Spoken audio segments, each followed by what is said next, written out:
Diesel engine આ છે air filter assembly. એ એન્જિનની હવા અંદર જવા માટે એર ફિલ્ટર આપેલું હોય છે. અંદર એર ફિલ્ટરના અંદર ક્લીન થઈ બલ્ટો કરો એટલે અંદર એર ફિલ્ટર આપેલું હોય છે.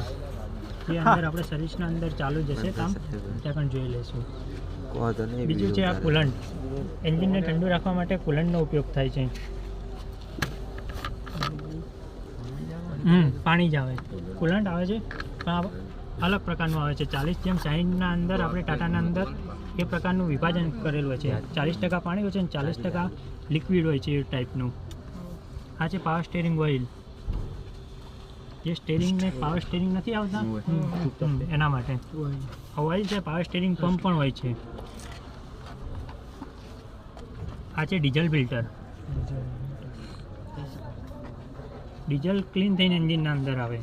અમુક જગ્યાએ પેટ્રોલ પંપમાં અમુક કચરો હોય છે એ જગ્યાએ. બીજું છે અહીંયા ડીઝલ એન્જિનના અંદર આપણા જોડે ટાટાની એરિયર અને સફારીના અંદર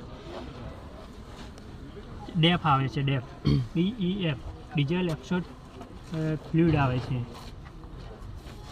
એ ડેફનો ઉપયોગ થાય છે જે બ્લેક સ્મોક નીકળતો હોય છે એના અંદર અમુક માત્રામાં વધારે સ્મોક નીકળતો હોય ને એના અંદર જે ડીઝલ આવે છે યુરિયા કહેવાય છે એક પ્રકારનું. એ સ્મોકને કંટ્રોલ કરે છે, ઓછો ધુમાડો નીકળવા દે છે. એની ટેન્ક પાછળથી અલગ આપેલી હોય છે. એના વગર ગાડી ચાલુ પણ ના થાય અને રનિંગ પણ ના કરે. શું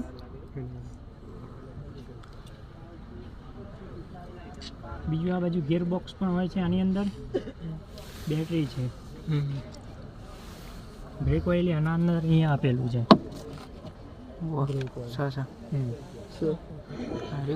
બ્રેક કયું? હા